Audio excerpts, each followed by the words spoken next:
Welcome to the third Pan-Autumn webinar. My name is Soo-Yeon Pak from Union Theological Seminary in the city of New York. I'm also on the board of Pan-Autumn, which stands for Pacific Asian and North American Asian Women in Theology and Ministry, which is a 35-year-old organization run solely on volunteer power of dedicated women in the academy, church, and society. We had planned to hold our 35th annual conference in April this year, but due to the pandemic, we shifted to this webinar format, which allowed us to bring these conversations to a wider public. In our first webinar, we heard from several Pan-Autumn members on how they were surviving COVID-19.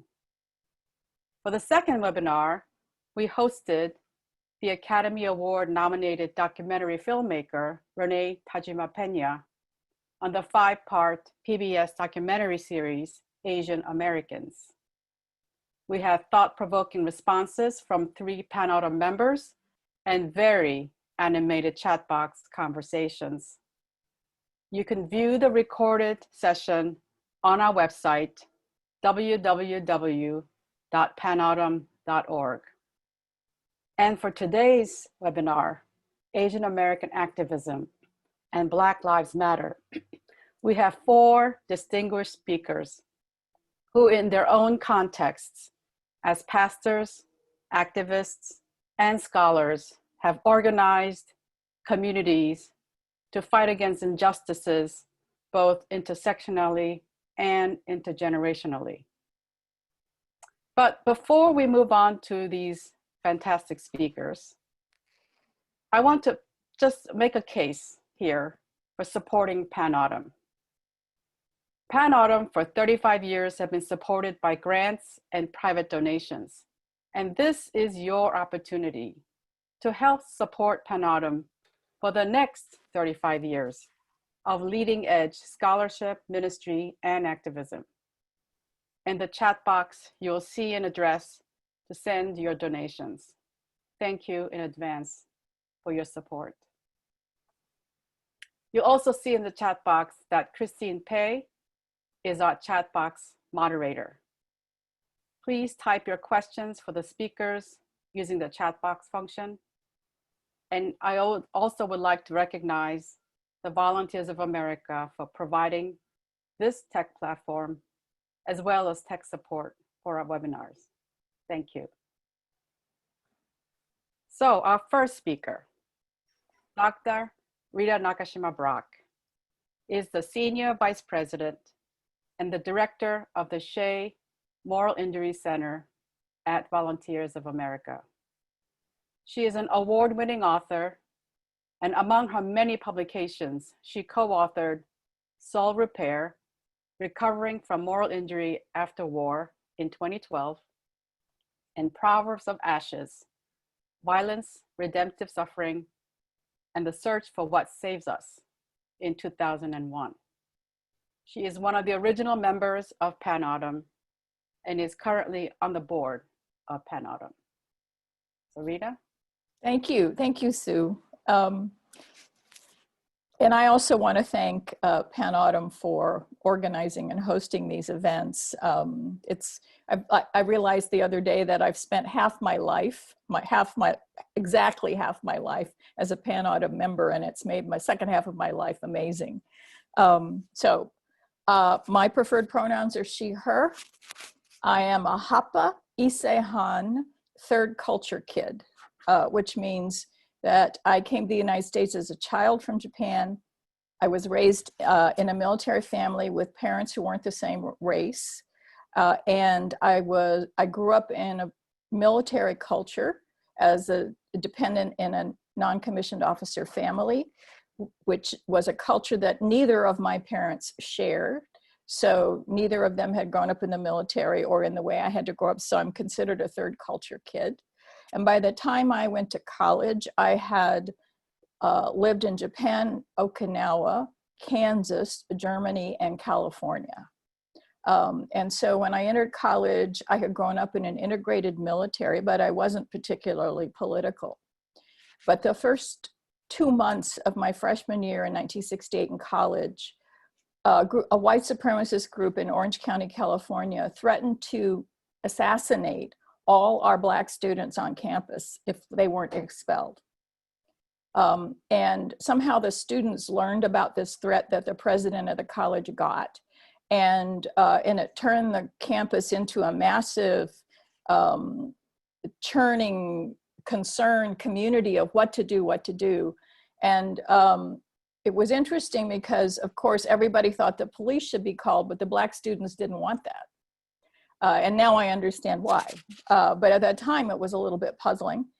But people wanted to respect their views, and they weren't going to leave college. And so the decision was to create groups of non-Black students who would surround the Black students everywhere they went, walking around off campus. Nothing much happened around people with guns or anything. We don't know what the threat meant, but after a few weeks, things started to calm down. But what happened in those groups was that for the first time, perhaps, on that campus, Black students and non-Black students, and that was Asian, Hispanic, white, started having conversations about how racist the city of Orange was, how Black students sometimes couldn't get served in restaurants and places in town. And so the student activists formed a civil rights organization called, I think it was Students United. It had a very vague name, but it was interracial. It wasn't Black and white. One of the leaders was Japanese American, vice president of the student body. There were various kinds of leaders in the group that organized collecting data on the city of Orange and the discrimination. And when they had enough data, they went to the Chamber of Commerce and said, we're going to call a college-wide boycott on your town if you don't stop this. And so we were able to actually make a dent in that, in integrating the city of Orange from that threat of a boycott. Some of the businesses stopped being so racist. So I learned a lot in that first year. I was just one of the people helping. I wasn't a student leader at the time, but I learned about what protest actions can do. I learned about how you actually can leverage power that you have to make changes. And I was a pre-med major when I went to college, and I suddenly found science classes really boring after being involved in what was a kind of life or death struggle for racial justice. And so I was in danger of flunking out of school. And so I asked some of the activists that were leaders in the movement if there was any kind of class or anything that was interesting to take. And a number of them were political science or sociology majors. But every one of them, this is what shocked me, every one of them recommended one class. And it was called Literature of the Old Testament. And it was taught by a 70-year-old retired seminary professor named Willis Fisher. And I was a little puzzled why I should take a Bible class, but I decided I would. And I discovered this amazing trajectory in that class of the struggle for justice that went back for 2,000 years. That went back to the ancient prophets of the Hebrew Bible, that this struggle for a fair and just society wasn't some flaky thing that students in my age group were doing. It was long and deep, and it made me feel part of something that was really important. It also was when I finally understood who Jesus was. As a Japanese Buddhist family person, I did Christianity until that moment hadn't made a whole lot of sense to me. I didn't think I was bad enough that somebody had to suffer and die on my behalf. And I didn't understand why they thought Jesus was kind and loving, because he seemed kind of rude in the Bible. So I just suddenly, all of these things that had tracked in my life that I couldn't make sense of started to make sense. And so I wound up majoring in religion. I dropped my pre-med major.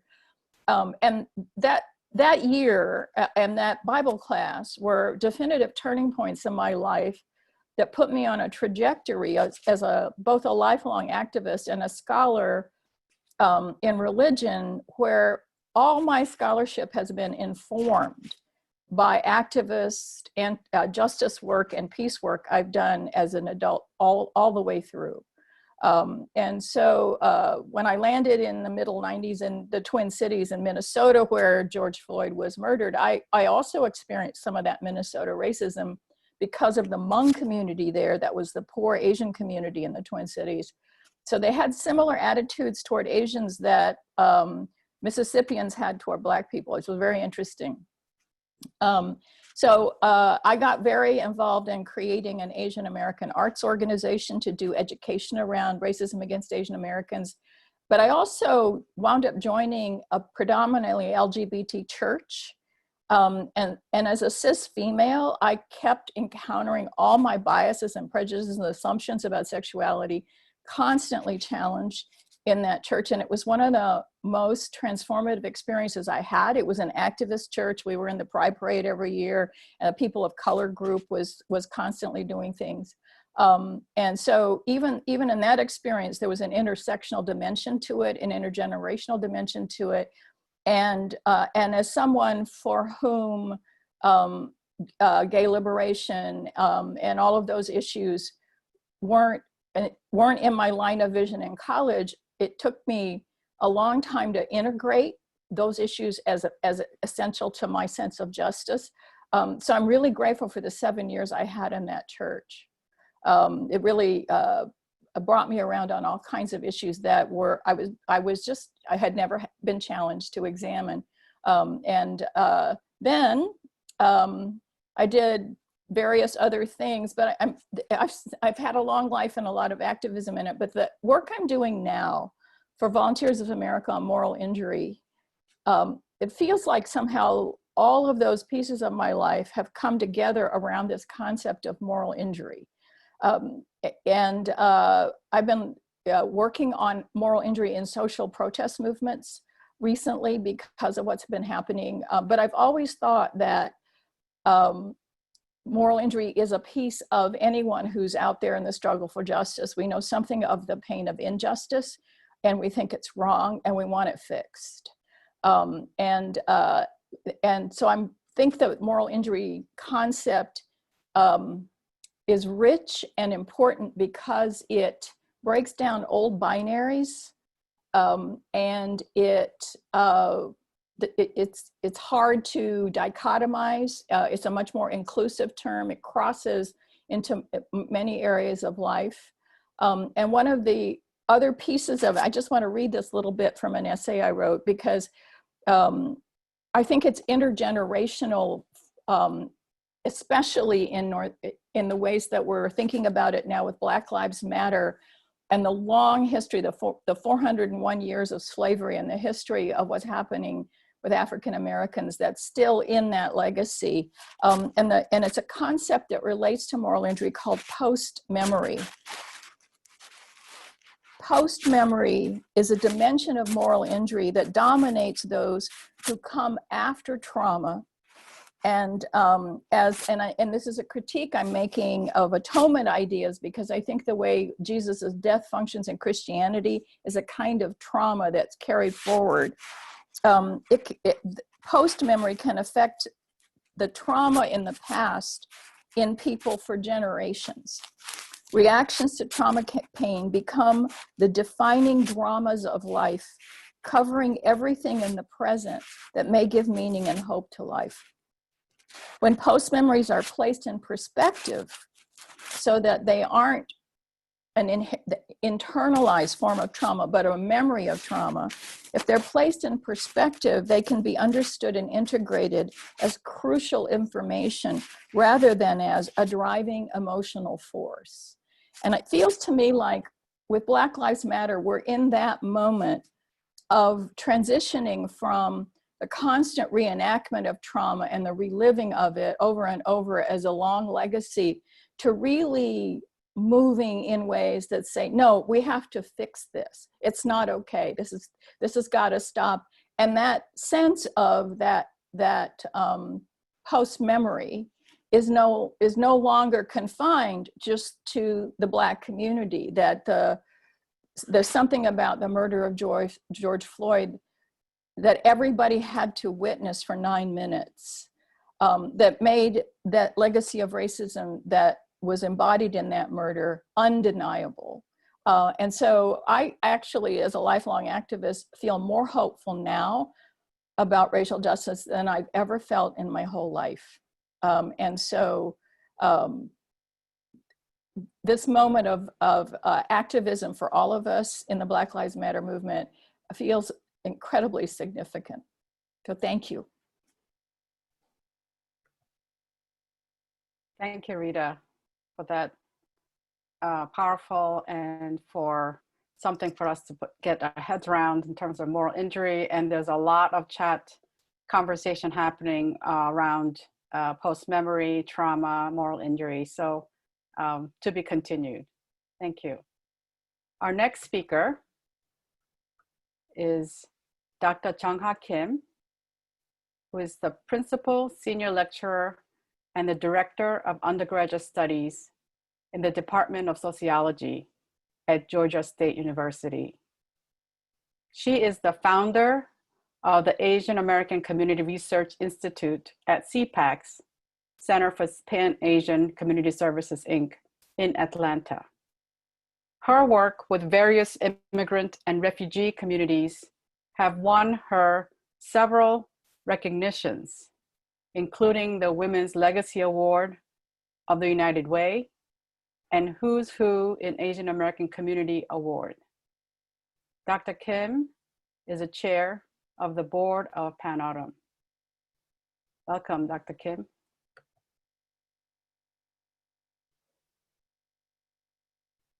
Chang, you're muted.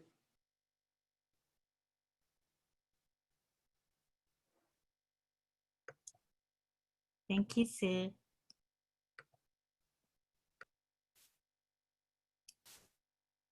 I think a lot of us are probably zoomed out these days, especially when our children and youngsters are fighting in the streets in the middle of the surging pandemic. Yet, I do believe that it is important for us to gather and share how we're experiencing this momentous time. And I'm grateful for this forum and everyone who is on this Zoom session this afternoon. Thank you for caring. I'd like to share what I've been experiencing and thinking lately as I try to stand in solidarity with the people in the streets and their communities. And I made some notes to share in my 10 minutes.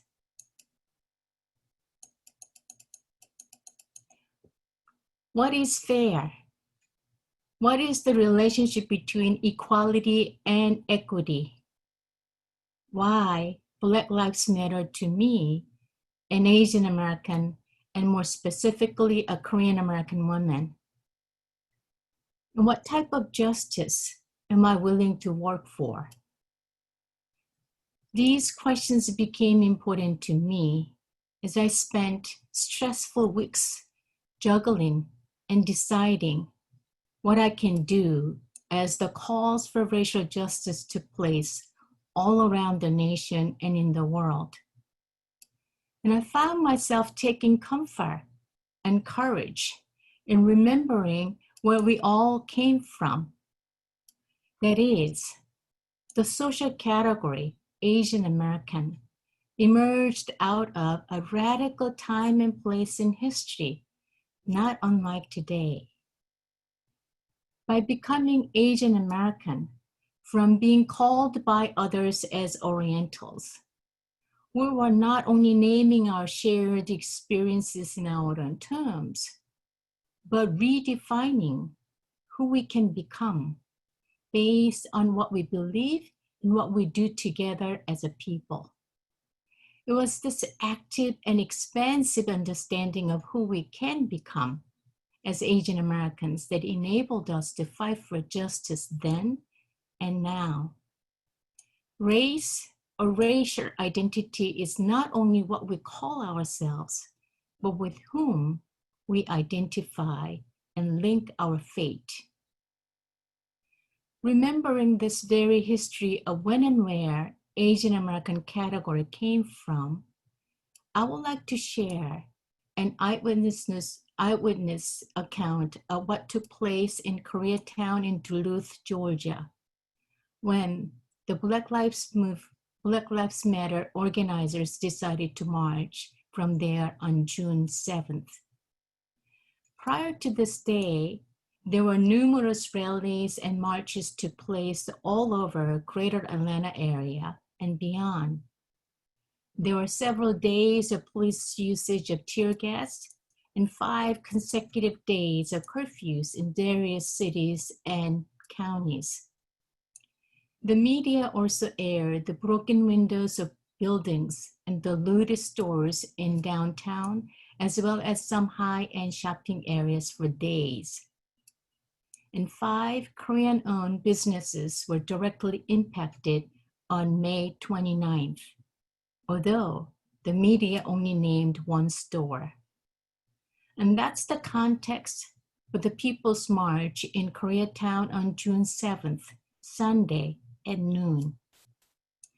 Very nervous and anxious Korean American community leaders, mostly men, were gathered to prepare for this march for days. And they contacted both city and the county police departments to ensure the security of the neighborhood and their businesses. And I know personally, another group of Korean American men also decided to act on their own in case violence erupts on that day. And this group of men has gathered a few blocks away from People's Assembly with weapons of their own.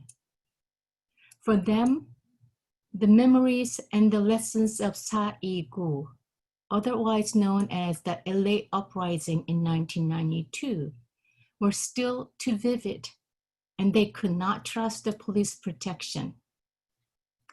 In this highly charged political and emotional time, 2 encouraging news arrived a day before D-Day. 1 Korean American mega church out of 2 that we have here has decided to come out to show their support and to hand out 1,000 face masks and bottled water for marchers. And they made this decision as church, not as individual volunteers from the church.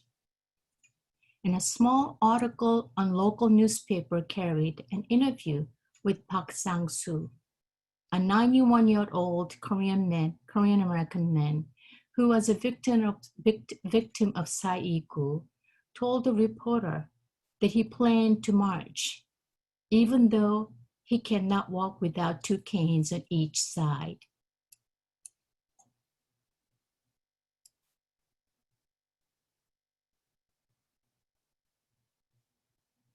Like many Nisei, the second-generation Japanese Americans who experienced the internment camps, Pak Sangsu, with many other victims of Sa-i-gu, kept their silence about what they experienced, sometimes, often, even among their family members. What Pak Sangsu experienced on May 1st, 1992, I retrieved it from 2 newspaper articles. Some angry protesters ransacked their small grocery store as he and his wife tried to take refuge on the rooftop, and they were trapped there for hours. And they were almost killed when people attempted to set fire, and his wife was injured in the process. Like many other Korean American victims, they were unable to rebuild the business and became afraid of being in crowds of people and left the country altogether in Cambodia for 10 years before returning to Atlanta. And his name and his story did not surface until a day before a mass protest march was to take place in the middle of Koreatown, Duluth, Georgia. Some thousands protesters met and marched on that day. Many Asian Americans joined the peaceful protest. Several local and state politicians also came out to join them. After the march, after most of photographers and reporters were already gone for the day, this 91-year-old man took a microphone and said in Korean that he is a victim of 사이구 and that he stands in solidarity with Black Lives Matter. As the translator was retelling his story, an African-American mother who lost one of her sons to police brutality came forward and reached out her hand to Sangsu, Pak Sangsu, in tears. And they hugged. And they were hugging. He took off his mask to fully embrace her cheek to cheek. And this embrace was not televised, and there were no fanfares. But I knew that I would remember this for a long time to come. And I found myself wondering what Andy Smith observed years ago, that the revolution will not be televised. In this time of Twitter, Instagram, TikTok, and YouTube, I wonder what type of revolutions are allowed to televise and to what extent. I wonder what kind of social changes and policies would enhance the people like these two to come together in mutual acceptance and understanding that their fates are all intertwined as one. And if this pandemic has taught us anything, then that's a simple and profound fact that we are all connected and that every one of us can impact the well-being of the entire community. While this pandemic did not create inequality, it is exposing the disparity in our society clearly and undeniably. It is with this painfully honest reckoning we are striving for justice together.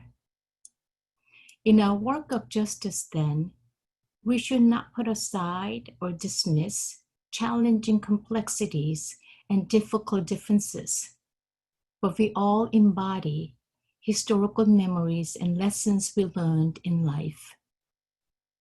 And lately, I keep going back to what I learned from Lenny Grenier, civil rights attorney, about principle of taking turns. I would like to end my sharing by lifting up this lesson as a possible model for justice work.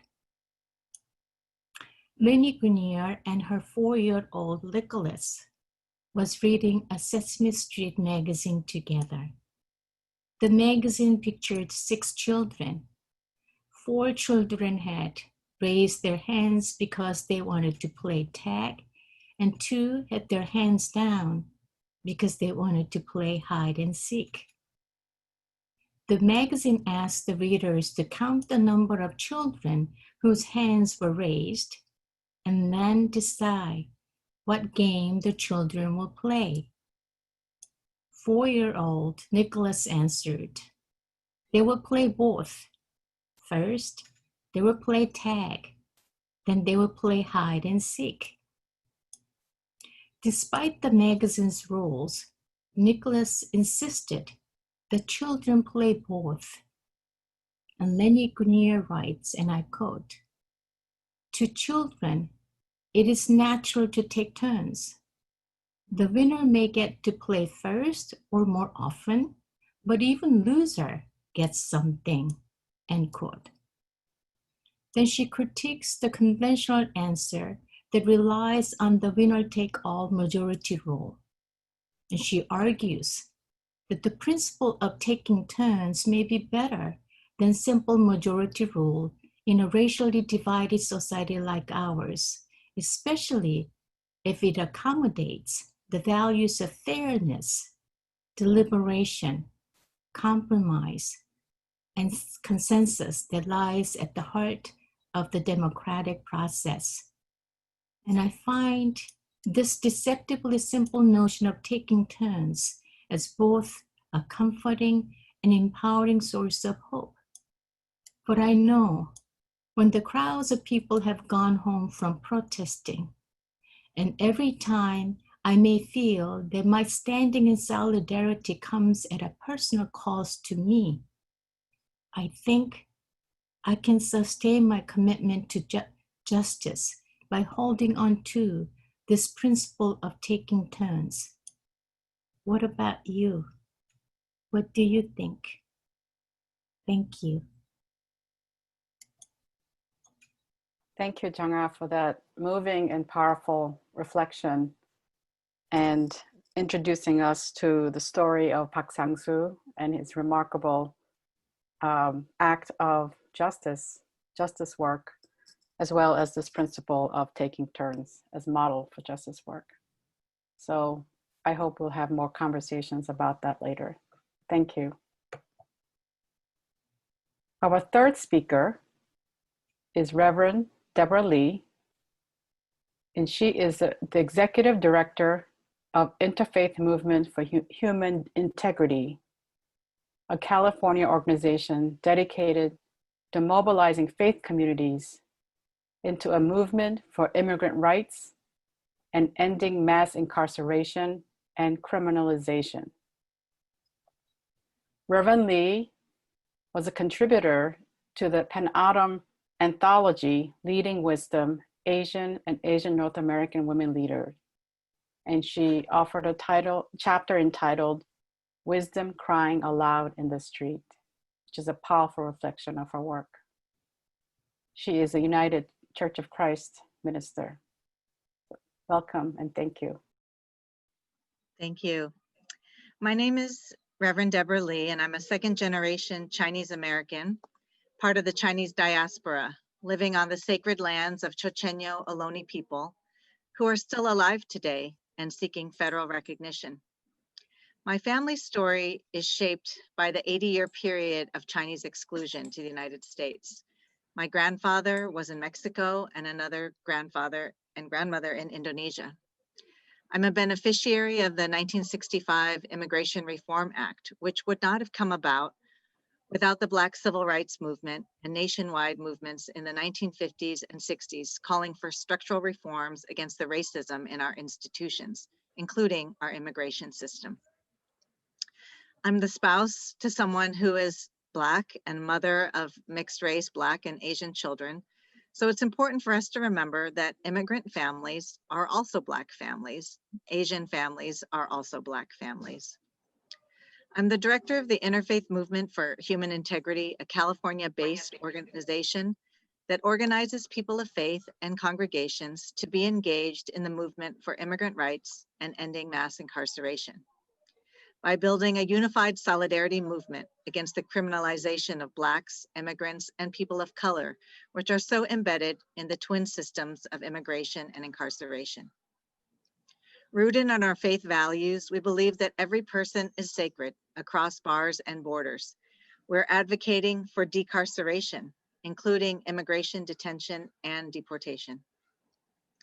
I'd like us to dedicate a moment on this panel for us to hold a prayer in silence for the millions of people in the US today in our jails, prisons, and detention centers who are being deprived of the opportunity to follow CDC guidelines and protect themselves during COVID-19. The lack of attention and protection they are receiving is reflective of the degrading system which confines them. As an organization, we have tried to help project their voices and humanity through several videos. I want to speak to the potential in this moment right now and reflect on what this could mean for us as Asian Americans. Where are things becoming more clear? Where can we move the needle to a new place in the spiral of history? What are the openings and windows for deeper clarity and solidarity? How can we do our part to help push at this moment, transforming ourselves and our communities? One of the things this period raises for us as immigrants is how do we tell our story? What is the narrative that we tell of ourselves and our people? This is a moment for more clarity on the founding of this country based in land theft and genocide against Indigenous people, And what does it mean for us as people that are not native to this continent? How do we tell the story of our family, our people, and how it intersects with the truth of the conquest and settlement and continued occupation of indigenous lands? As immigrants, how do we relate to this land and to the living people for whom it is sacred, who have lost autonomy of their land and their immigration policy? One of the few references to Chinese Americans in my history books growing up was about the notable contribution to the building of this country through our labor on the railroads. But I've thought very little about the role the railroads have played in dispossessing and destroying indigenous communities across the country. Likewise, how do we retell our story in a way that intersects with the history and experience of Black America? We live in a system that breathes anti-Blackness and white supremacy. We live in a system when our migrant ancestors arrived, that was the ethos of the land they entered. And with the influence of American media, racism, and culture, it even preceded their coming here. Can we talk about how we have labored in certain strata of an economic system of capitalism that is extractivist in its most extreme form towards labor through slavery and also natural resources? Can we talk about how sometimes we occupied bordering urban neighborhoods, competing for the same resources and established stores in Black neighborhoods? Do we know the history of these specific Black communities and what they have been through? Do we honor their elders, or do we replicate the same extractivist and supremacist relationships of the dominant economy? We have been racialized Asian, and racialization is always for a purpose in a particular context. For what purpose are we, and in what relationship to white and Black and other groups? Are we stuck in our own identities, or can we move into a story of solidarities? This country was founded to be a white settler nation. Being Black, Indigenous, and other people of color is inherently dangerous. It is to be excluded. It is to be subject to disdain, disregard, dehumanization, and denial. Its most vicious expression is borne by Black Americans who are systematically denied life and breath. For the Black community, being racialized Black means being criminalized through a legal system that has entrapped disproportionately African Americans. This is untold impact and anguish to Black families who've suffered from generations of separation and imprisonment through this system. Women today are the fastest growing population of prisoners. Black immigrants who are racialized Black when they come to this country also experience criminalization, detention, deportation at a higher rate. By these same processes, immigrants have also been criminalized. What started with the Chinese Exclusion Act and methods of enforcement through Border Patrol and the establishment of detention centers like Angel Island, today has grown to massive new heights. Mass detention is a more modern phenomena modeled after the rise of mass incarceration. Immigrants are held in administrative detention, which is just like prison. And perhaps in some ways worse, as there's no right to a public defender, no length of sentencing, and one can be held indefinitely without due process or seeing a judge. We now have the criminalizing and jailing of asylum seekers, parents, and children. Immigrants who end up in poor neighborhoods, which are often over-policed, often end up in ICE detention. Local policing become the tip of the spear to ensnare people into a whole system of incarceration. The last few years have been unprecedented in terms of the deportations of Southeast Asian immigrants who came to this country decades ago, but whom our country is now trying to deport. There are 2,000 Cambodians, 4,600 Laotian, 8,600 Vietnamese with removal orders, whom ICE is systematically seeking to tear from their lives and families here in the United States. I'd like to offer just a few last things about where does faith come in to help us dismantle these systems and restore people into wholeness. First, I think, is that in addressing anti-Blackness and white supremacy, which is built on fear. Our faith calls us to respond to fear. The same narrative that's used against Blacks is being used towards immigrants. The same tropes of danger, being violent, lawbreakers, etc. We can combat that fear and othering and dehumanization that justifies inhumane treatment and suffering of police killings, excessive sentencing, and separation of Black and immigrant families. We can combat the fear with truth. Secondly, we need an infusion of faith values, forgiveness, compassion, understanding, redemption, and love. We all make mistakes. We're all recipients of grace and mercy. We have a forgiving God, but an unforgiving prison system and an unforgiving ICE system that is harsh, punitive, and cruel. Third, reinforcing that we're all worthy of dignity, redemption, and inclusion. We must reject the myth that we're only worthy and deserving of life and belonging because we are good. We are all deserving of dignity and our full humanity regardless. As immigrants, we often tell ourselves that if we do everything right, if we're the model immigrant, things will go well for us. We may even get to become a citizen someday. If we enlist in the military, study hard, never drink at a party, live the perfect mistake-free life, you might be able to stay and become a citizen. But then we also need to look at how are they treating Black citizens in this country? George, Ahmaud, Brianna, they were good and they were still killed. So let's stop justifying who gets jailed, deported, or killed. Everyone is deserving of their full humanity. We have to stop separating ourselves apart from those we think are doing it the wrong way.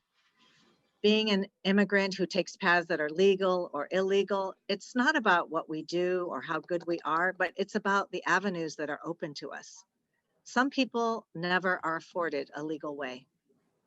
We can see clearly that our immigration policy is not just about denying undocumented immigrants, but it's about keeping out legal immigrants and refugees as well.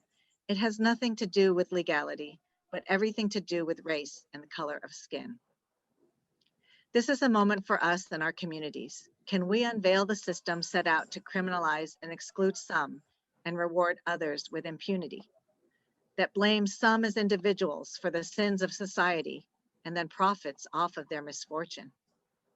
Only after we unveil the system, reckon with it, and come to terms with it, can we begin to imagine something new, a system that is welcoming, people-centered, and based in values of mercy, compassion, and solidarity. Thank you.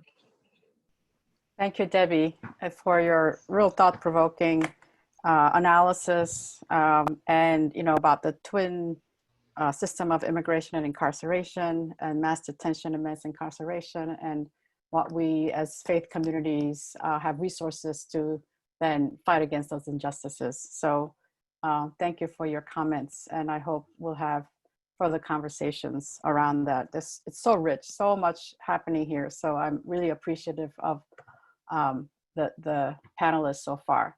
So our final speaker is Reverend Yeon Choimorrow, and she is a first-generation Korean American and a mother to a Black Korean daughter. Reverend Choimorrow is the executive director of the National Asian Pacific American Women's Forum, which is the only organization building power with Asian Pacific American women and girls to create systemic change on issues such as reproductive rights, immigrant rights, racial justice, and gender justice, so we can live more meaningful lives. In this role, she currently published an op-ed piece in Color Lines entitled Solidarity, Not Allyship, a Call to AAPI Community. Reverend Choimorrow is a teaching elder in the Presbyterian Church USA and calls Chicago her home. Sang-yeon? Hi, thank you so much.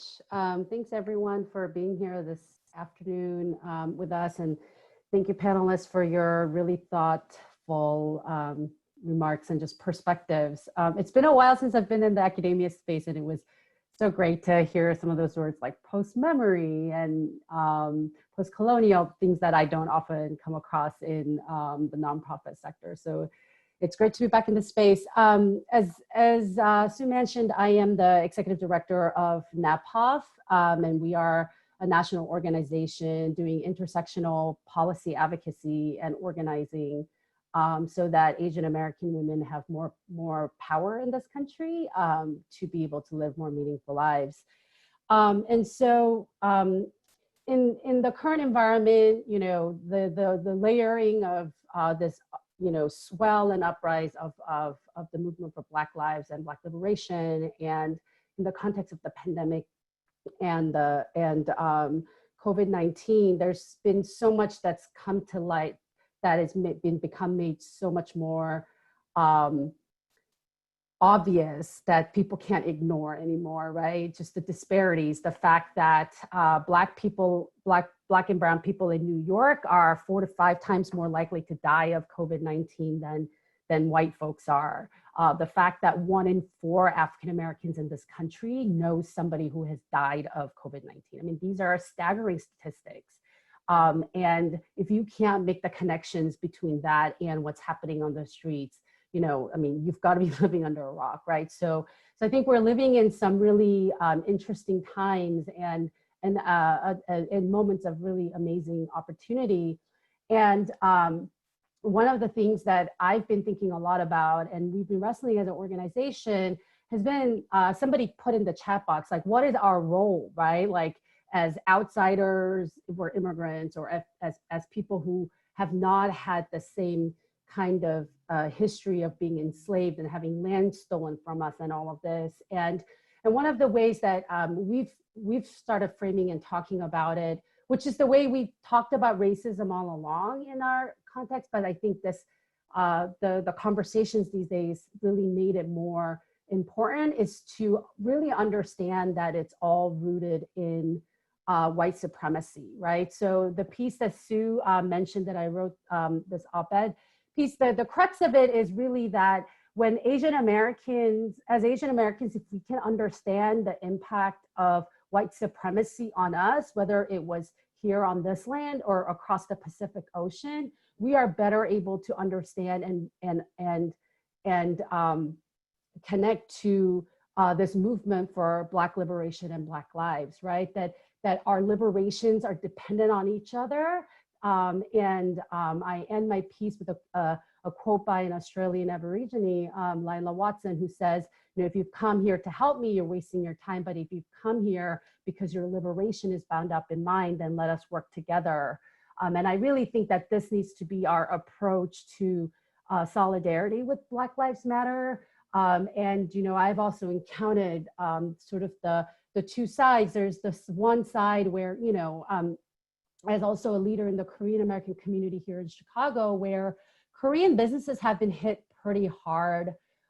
Especially, I think something like 90% of the beauty supply stores, which are in predominantly Black neighborhoods, have been looted and vandalized, right? And majority of those stores are owned by Koreans. And so there's been a lot of conversations at, you know, me as being part of being a leader in the Korean immigrant community, you know, talking, you know, people are like, but our community is hurting, but what about us? But what about, you know, and that's surfacing too.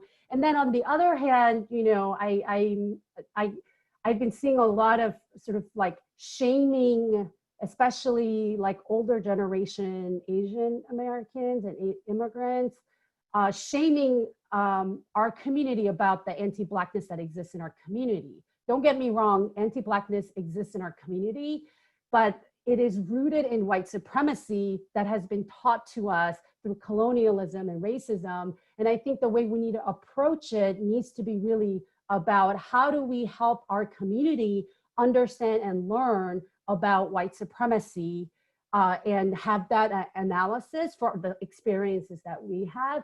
And therefore, from that context, understand why, you know, why the way we have developed our worldviews around anti-Blackness is problematic. And so that's some of the work that we're doing now. And, you know, we've always tried to do, put much more intentionality around how we talk about racism in the work that we do as we train our leaders and our members.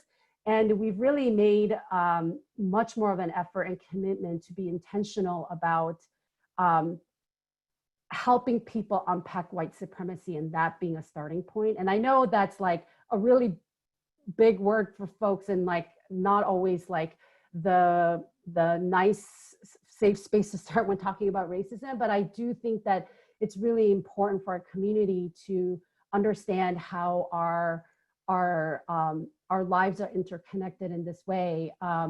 And really want to, I think one of the things that really, got me thinking about all of this was I started seeing like circulation of, especially among Asian American groups, of the picture of the Hmong police officer who was standing by watching as George Floyd was being murdered. And that's horrific. I mean, I think that's horrible, but this quick jump to conclusion to own that as our guilt and shame and participate in not, in the movement for Black lives out of guilt and shame, I don't think is a helpful place. And we really need to be able to examine our stake in the movement for Black lives, to truly genuinely understand that when Black people are free, that we will be free, right? That needs to be really felt at a much deeper level, so that we're not showing up the way white people show up as allies, and I've been saying that to folks. I'm like, we're not white people. Let's not act like white people, right? Like sort of this ridden with guilt, let's go do something, because of our relative privilege and proximity to white folks. Like, I just think that's that's not the right analysis and right approach to engaging with Black Lives Matter and the movement for Black lives and liberation. I do think that when we really act out of this deep sense of how we are all affected by white supremacy and racism, and that we know that when we go out to the streets and march for Black lives, that we are also marching for our own lives. I think that is really something that I have come to feel deeply, that in our work, as we do intersectional work and work, day to day, I interact with a lot of organizations that are led by Black women. And, like some of the stories that Jung Ha was sharing earlier, just around like the experience of Korean marchers with Black folks, like that's really been my experience, right? That like, as we are doing this work together, that we're learning about each other's struggles. And in fact, yesterday, I had a mentor a few years ago, older African-American women, and it was really just mostly around like management and leadership. It was very work focused. But yesterday I was touching base with her about some consulting opportunity I wanted to connect her to. And she said to me, she said, I've been meaning to call you because I watched that series on PBS and I didn't realize that Asian Americans have been lynched in this country too, right? So she's making this connection as she's learning our history. And that and so her and I started talking about how do we get more conversations happening between our communities so that we're telling our stories together, where we see the connection of our experiences, so that it really is about fighting white supremacy rather than trying to fight it for our own, just for our space and our own self, and really getting rid of this mindset of like, well, if we say Black Lives Matter, then are we making, what about us, right? Like we don't worry about that, because we understand that we're in this together in a way that's much deeper than just, okay, it's our turn and then their turn and whatever, right? Like that every time somebody's out there, whether it's on immigrant rights, whether it's on reproductive rights, whether it's on education, whether it's on language access, that we all understand each other deeply. And I've been really, I've been deeply moved by how actually, a lot of our African-American colleagues have shown up for us during this COVID-19, the issue around racism against Asian Americans and the rise in that, right? Like, they're like, tell us what you need from us, tell us how we can support you. And I think that is really a sign of true, deep partnership that I really hope we can see across the country in various ways, right? Whether it's churches that are coming together or neighborhood groups that are coming together, not necessarily just, people in the movement, movement or whatever you want to call it, but like, I think we really need to start going deep and having these deeper relationships that really allow us to show up for each other out of generosity, rather than a sense of scarcity or out of guilt. Thank you, Sangyeon. That's so powerful again, and you know, you're really helping us to think about how we're all interconnected and how we have to act not from guilt and shame, but from a deeper rootedness of being truly in solidarity with each other. So I have some questions here. Well, before we get to the question, I want all the panelists to kind of show yourselves and just give an opportunity if any of you want to bounce off and reflect on each other's comments, because it's been so rich, so much happening, so much has been talked about in the last hour or so. And I don't know if something sparks something in you that you want to have a brief conversation with each other before I take some questions from the participants. I'll start. Something that from several of the speakers that leapt out at me was that when I got involved in civil rights, anti-racism work in college, it was in California, where the dominant paradigm was the Black Panthers, not the Southern civil rights movement, which is a very sort of different approach to racial justice. And what struck me is paradoxically around what happened in California was that the white free speech student movement in Berkeley was inspired by the civil rights movement in the South, because Mario Savio, who was in that Berkeley movement, was in Freedom Summer, and he saw the parallels of what was happening to Black people in Mississippi happening to students at Cal. And so there was a sort of odd thing happening in California where the white students were inspired by the Southern Black civil rights movement, and the Black students were inspired by the Black Panther, Black Power movement. But what that Black Power movement taught me was not to accept white as a normativity that you wanted to be integrated into or to become part of. It was always a sort of separatist movement in the Black Panthers that I really appreciated. I visited their school in Oakland, and the way they were doing education informed the way I did education as a professor, because it refused to accept the normativity of a dominant group and teach the literature and the values and the norms of a normative group. And it helped me also when in the 80s, there were some Asian American or Asian immigrant really theologians talking about liminality and marginality, that I didn't think that was a helpful paradigm, that I actually thought Gary Okuhiro, who also came through a Black liberation movement, his work on margins and mainstreams makes, I think, a very compelling case that whites have placed themselves in the center of American history as the protectors and developers of democracy, but they've never really believed in it. And they've never actually lived into it. And the only people who actually pressed for a real democracy are all those so-called marginalized, minoritized groups that have fought for every inch of rights that we have had. And that has not been, this group and that group. It's been a whole major movement of minoritized people in various ways collectively through American history that have been shaping what we believe that democracy should be, which is to be ours as well. And I think that's really what we're moving more and more into, because the society has become so the white majority is going to disappear. We can see that coming.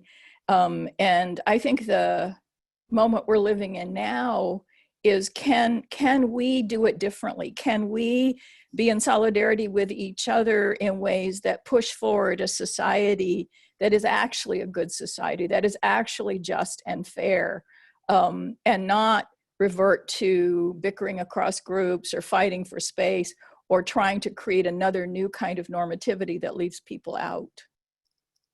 Right. Thank you. Thank you. Any other panelists who want to jump in here?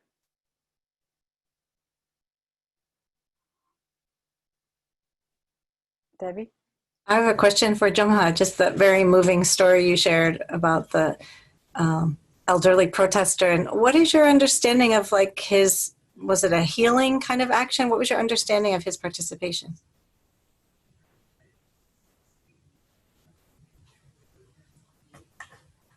You're muted, Jung Ha. Yeah, just like I said, there are a lot of similarities among different groups of people who are historically oppressed or traumatized. So when I talked to his son-in-law, he said he did not know that his father-in-law was that traumatized by Saigu, because he didn't talk about it in the family. And I said, he was away from the whole entire country for 10 years in Cambodia, and then he returned to Atlanta. And even after that, he didn't talk about it. And this man doesn't even watch TV. So he didn't know any names of the names that we remember. George Floyd, no one, he did not know. But he knew that there are more than enough of people were killed, crucified, taken away. And so he thought that this is time. So he came out in many different ways. And for me, when he took off his face mask to embrace this African-American mother, and they were hugging with tears. And when I asked him much later, he said, I'm done. I'm ready to die now. So it's for him maybe as a personal healing of some sort that took place by participating and being standing together with standing in solidarity with Black Lives Matter as a movement. But for me and for other people who have witnessed this is not only intersectionality of things, but it just comes to the realization and fact that we all belong to one human race. What comes around goes around, what goes around comes around. So, just like many of us actually talked about here, so-called their struggle is my struggle, and my struggle becomes their struggle. And that's what I learned from this man. Thank you. So I have a couple of questions that were coming up, and I know that Sang-Yeon, I think you did mention some of this, but I would like kind of address this question to Debbie. People are asking, how do we become better allies? I mean, also Sang-Yeon made a different, the differentiation between allies and solidarity, right? So I guess maybe how can we be more in solidarity with Black Lives Matter, with other justice movements that are happening? So I'm going to just ask Debbie. I'll start. I think it really does have to start with locating yourself and your own story, right? And I think this is what several of the other speakers alluded to. You just can't jump into something else. You have to know who you are and how your story intersects with that. You have to be really clear about whose leadership are you following. If we want to support Black Lives Matter, they have 8 demands. Well, can we start talking about those 8 demands with our community? How do we feel about those 8 demands? Like, they are identifying these things as things that will make their lives remarkably better. And it's like, oh, okay, how does that intersect with our, but we have to know ourselves. I think that we have this kind of principle around accompaniment. Like there's a sense of like, you're accompanying, I think as a nation, we've been accompanying the Floyd family, through this incredible 2 weeks of memorials and processing, so how are we accompanying them through this ongoing search for justice and healing that they have, and walking with them and, just listen, more listening, more learning. And I think it's also, it's not just learning of like an other, but it's also learning of ourselves and noticing like what's coming up, like is guilt coming up, is shame coming up, is our own story coming up. So I think that's some important things. Yeah, and those are, critical skills for chaplains as well, right? So you're kind of naming accompaniment and noticing what comes up, and how do we incorporate all that into our justice work? How about, I'll turn to Sang-Yeon. Do you have something more you want to add to that? No, I think that's a good place. I do think that I'm really surprised. Well, maybe I shouldn't be surprised considering how often it happens, but like Asian Americans really don't know our history. I think that is definitely something that we should all commit to, right? Like how our like it shouldn't and most people who know our history tell me they learned it in college, right? They took a class. That's how they discovered, right? Like they didn't even know about Chinese Exclusion Act. I almost feel like every Asian American should do a field trip to the Japanese American Museum like before they turn 10 or something. You know, like it is really, it's almost a privilege to understand our history. And even regardless of when you came to this country, you know, I've only been here 20 years, right? I'm an immigrant, but I own that. So, because, you know, when I go to the Japanese American Museum and I look at the stuff that white people used to do and say, it makes so much sense because I still experience those things, right? And there is, and I think it really takes away from this sense of isolation and, oh, it must be me, I'm the foreigner, well, it's because I immigrated, because I have a weird name. Like it takes away from that and really shines a light on the systemic nature of what's happening. And so I think that's like, if we're really going to be committed to racial justice and fight for this liberation, all of our liberations, but if we're really invested in movement for Black lives, yes, we've got to be on board with their leadership, but it has to be from a genuine place of understanding where we come from, right? Because my concern is that one, either the novelty of it's going to wear off and people are going to go back to life, or second, they're not going to understand. Like I see this very often where Asian Americans who come, the more privileged they come from, the more that it's sort of correlated, right?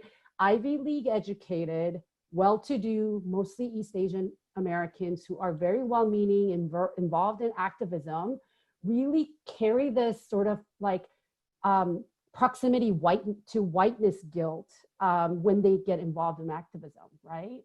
And many of these are like, have Japanese American family members who were interned. And so I think it's really unfortunate that it becomes so much of like, oh, well, they're more oppressed, so let's let them have a turn and let's let them do this. I think it's actually really about understanding how it's all connected. So I'm not gonna keep repeating myself, but I do think one big thing that we need to commit to kind of figure out, like I've actually been talking to somebody about writing, not myself, but they wanna write, I'm supporting them, children's books about Asian American women, right? Like, I don't know if you're familiar with the rebel girls who inspire us, but like, I want to do an Asian American version of that, right? Or our Asian American version of that, make sure Ryu Gan-soon is in there and other amazing people from across the Pacific Ocean is in there too. But I do think that like, there's such a gap in education for our community that our analysis and thinking around racial justice really is, there's a bit of a deficit there. Thank you. It's a real indictment, I think, in our communities, and also a roadmap for us to that we know what we're supposed to do. We need to educate ourselves. We need to educate our community. We need to educate our children. So thank you for that. Any other panelists who want to kind of jump in here around how do we become better in solidarity with Black Lives Matter movement and other movements of justice? Jung Ha, do you want to step in here?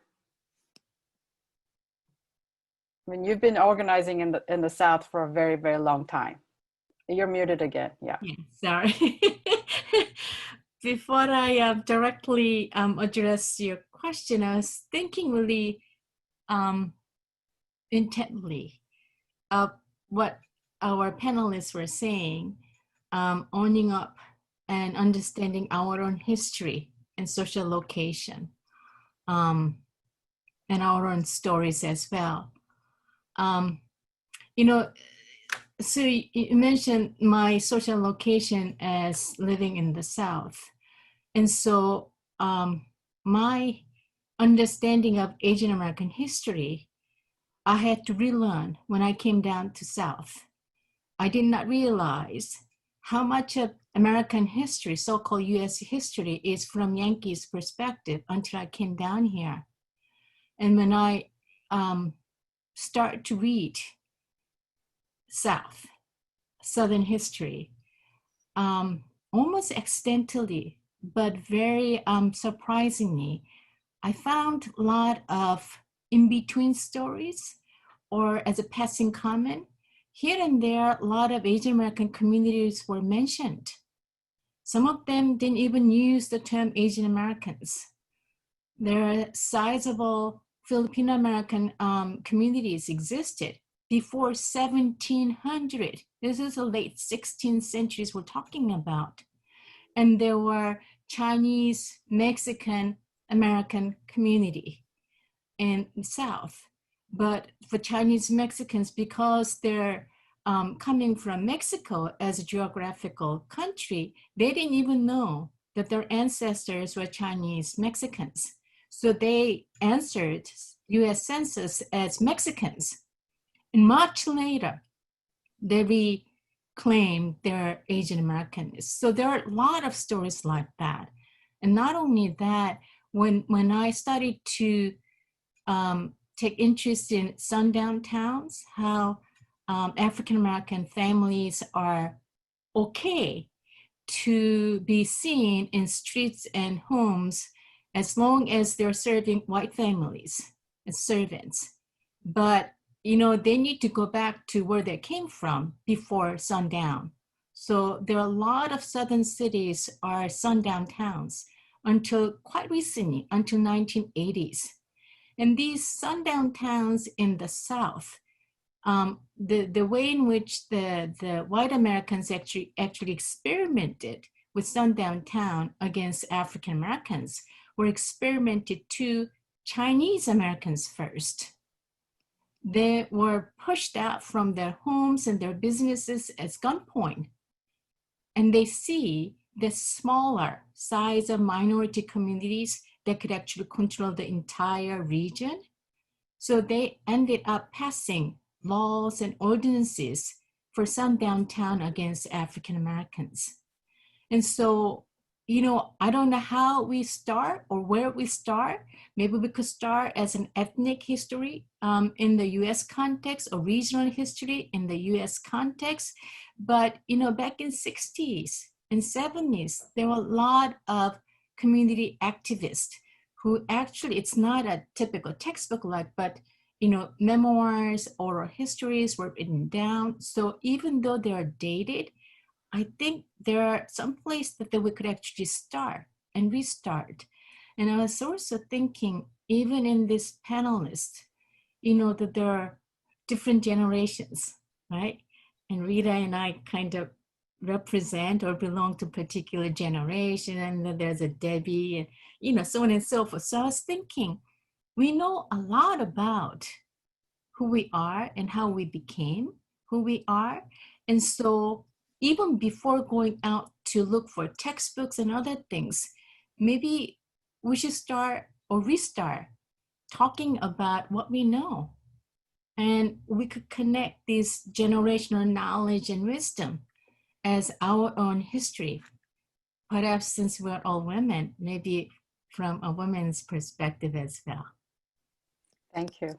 Thank you. So I have a question. I mean, we have about 7 minutes, and there is a very important question that I want to bring to the panel. And one of the, Julie Tay is asking, what are the limitations of solidarity? Much of what the speakers are presenting sounds like mutuality. Could that be where we ought to be heading toward? Is solidarity enough? Or is that a gateway to is it a gateway to solidarity? So I don't know. Sang-Yeon, do you want to? Yeah, sure. Yeah, I was actually going to say that I think, I don't know that it's either or. I think that mutuality is what you need in order to get to genuine solidarity. And for me, it was more of putting the comparison between solidarity and allyship. And I think there is a clear distinction. And my main, you know, point is that we're not allies because we also experience racism. It's different, but we do. And like this internalized racism, this idea that like, oh, our racism, the racism we experience is not as bad, so let's talk about Black lives. Like, I think that's not the right approach. That's the reality, but that's not the right approach, right? So I think mutuality, I don't know that mutuality and solidarity are necessarily should be juxtaposed the way I did with allyship and solidarity, but I do think that you really can't get to solidarity without the mutuality, right? So that's my 2 cents on that. Mm-hmm. Debbie? I'd like to just say, I mean, I think there's a different quality of the word solidarity, which is like mutuality can be transactional, and I think solidarity is, it's like becoming family. I don't know, that's how I would define it. And then when you become family, then a lot of things can flow from there. So I think there's this other kind of deep depth to it. And I think one example of it is, I think, like we could look at the Black Lives Matter demands, but then we have to connect it to like, well, what are the things that we're working at? Like, okay, well, if we were going to defund the police, like we should be defunding ICE, we should defund the wall, we should these are the same systems that are targeting the anti-terrorists, around the Muslim community. So it's like, so I think we're not just limited to following someone else's set of demands, but we're adding our own, and we're like coming up with a bigger picture that we can all get behind. Rita? Yeah, this is where I think post-memory is helpful, because when after 9/11, all that mass hysteria around Islam happened, and people were wanting to put Muslims in camps, and now they're putting babies in camp. I mean, when all of that started to happen, the first human rights organization to speak up on behalf of Muslims was the Japanese American Citizens League, because they remember the internment. So they have this post-memory, and they can see the same trauma happening now to other people. And so they acted immediately in solidarity to stand up for people, because they've seen this before. And I think that's where a sense of history helps, where we don't think that we're unique because this thing is happening now and it's never happened before. We always want to say, oh, it never happened before. But no, we have seen hundreds of years of this on this continent, beginning with Native Americans. And they're also a little bit left out of the Black Lives Matter conversation, which I think is important to bring that in also, that we are all on borrowed land in some ways. But I think that solidarity comes from that sense that we know what this is, we feel it. It could happen again to us. It's not like we're doing it on behalf of other people. We are doing it on behalf of every one of us, because we've seen this before. If we don't fix it, it'll come again. So I think that's another piece of solidarity is that you have a personal investment in it. And like as a cis woman, I'll march in pride parades, and I stand up for all of the multiple gender identities and folks that are left out of things, because as a woman, I know what gender as an instrument of harm is. And I don't want that to happen again. And I don't want it to happen to somebody else. It's not the same harm, but it's harm. And it's all one system of gender that does that harm. So I think thinking less in compartmentalized ways about how oppression impacts certain groups of people is also helpful for solidarity work, because it's on behalf of all of us. It's on behalf of the next generations. It's the people that aren't born yet. We're also fighting for, not just the past or the present. And that also gives you some imagination about ways to make interventions, right? You can think creatively, and we don't all have to do the same thing in solidarity work. We just don't want to do solidarity work in a way that impedes other people. Thank you. Thank you, Rita. Jung Ha, you have the last word. You're muted. I said, uh-oh. I was going to just say, sociologically, when we study people's movements and trends and generational, fashion changes and so on and so forth, is that, shared issues, topical issues, enables people to go out in the street. But what sustains those people is the bonds that we make, the relationship. So if we think about solidarity when we're protesting, That's something different. But the lasting impact on what that protest means to us when we come back to our homes and how we live our lives is the meaningful relationship that we make with our neighbors and other people. So there's, at least from sociologically speaking, there's some theories there. Thank you. Solidarity and relationships. Those are two things we want to take away. Among many other concepts and powerful stories we have heard today, and also called for many of the Asian Americans to know our own history, which I think we all hear very loud and clearly in order for us to do the work of justice. So I want to thank all the panelists for your wisdom, for your continued activism, and for your efforts to change the world, and and for sharing your work with us this afternoon. And I just wanted to, Christine is saying here, I want to also just share a screen in case that you would still like to. We are always looking for. Sorry. I was looking for, the screen share is not working. So for donations, Christine is putting on the chat room where you can send donations so we can continue this wonderful work. So thank you all for showing up, and thank you for the panelists, and have a really good afternoon. Until next time. I just have an announcement, which is there will be a recording, and it will go up on the Facebook Pan Autumn site and on our website. So you will be able to see the whole thing and find the address in the chat if you need it. But yes, thank you all. Thank you. Thank you.